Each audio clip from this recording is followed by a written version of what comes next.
You know, everybody and their monkey's uncle does those pull a card, do a reading, pick a card out of 3 sort of videos. Then I'd try something a little bit different and stick with the yes-no you choose interactive format for a little while. I don't know how many of you may have seen the zombie cat yes-no video we did earlier this week. It's on the channel if you want to take a look at it. I'd be really interested to know what you think. So please drop a comment and let me know if you think this format is fun, entertaining, helpful, you hate it, whatever. Let me know.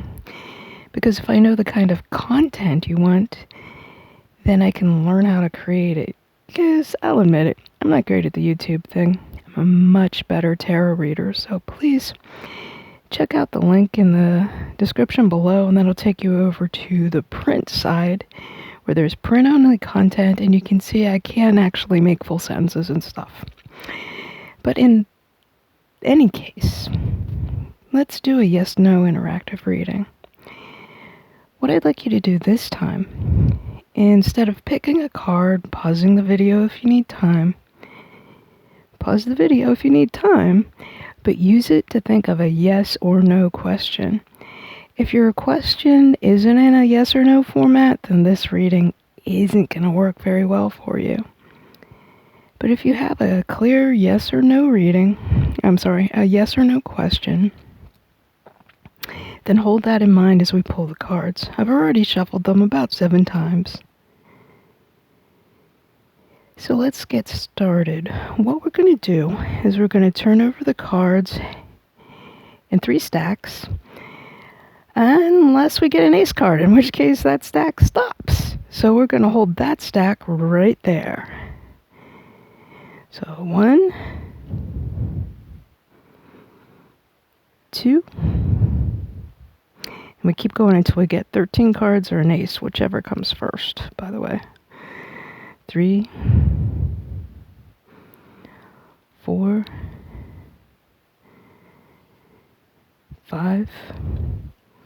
Yeah, I don't know who came up with this method of yes or no question answering, or this particular layout. The lady that taught it to me didn't even know the origins of it, so it's probably just one of those old, ubiquitous, everywhere kind of methods that everybody knows. Nobody knows where it came from. Doesn't make it any less effective. I think that's what, 9, 10. Even if that's not right, it counts because that's what we said it is. This is art, not science. Okay. 1 ace out of 3 is a no. No aces at all is a big no.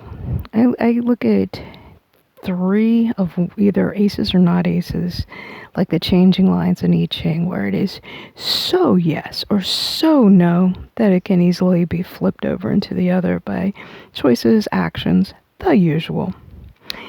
In this case, the no feels pretty solid. So whatever you had in mind, got another Not looking real likely, not too much of a good idea.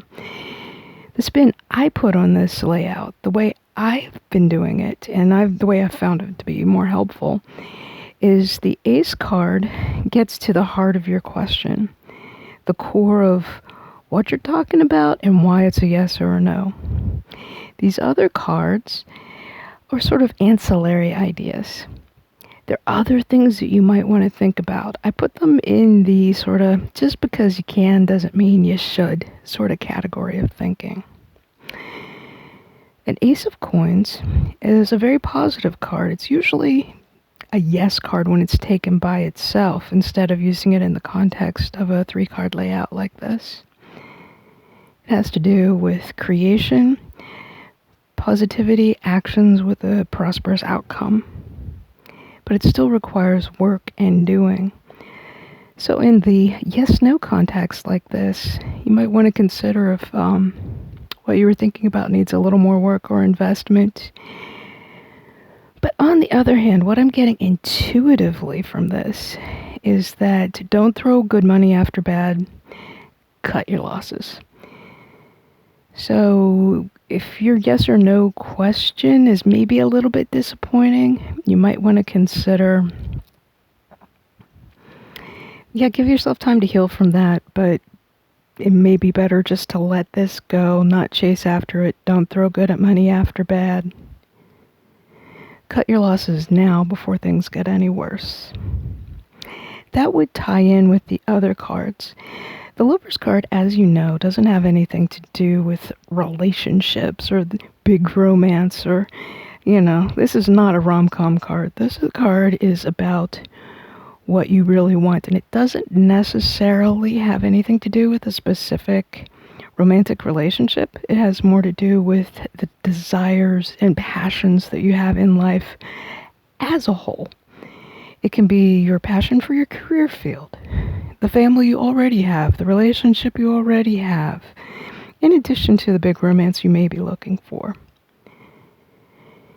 When you combine that with the Ace of Coins, is the cost of what you're lusting after too high? Something to consider. Also worth consideration is the Seven of Pentacles, which is the card of you reap what you sow. If you keep pursuing this thing that you're being told no about, are you sowing good seeds, or is that pursuit a bad seed that's going to give you a bad harvest later? So again, think about maybe what is the cost of what you want? Is this no protecting you from losses? And that's all I'm getting right here. Keep in mind that these public YouTube kind of readings are very dilute. They're intended for general audiences, and they never pack the punch of an individual one-to-one reading. Like I was telling you earlier, Zombie Cat shambles off in about a week, so if you want a Zombie Cat Halloween yes or no reading at a reduced price from what it usually is, that's on the website. Don't forget to check out the special offers and check out the blog, because the October anniversary free tarot giveaway is going to end tomorrow. It's Friday. So it ends tomorrow, October 31st, 2020. So now's your chance. All the links are in the description below.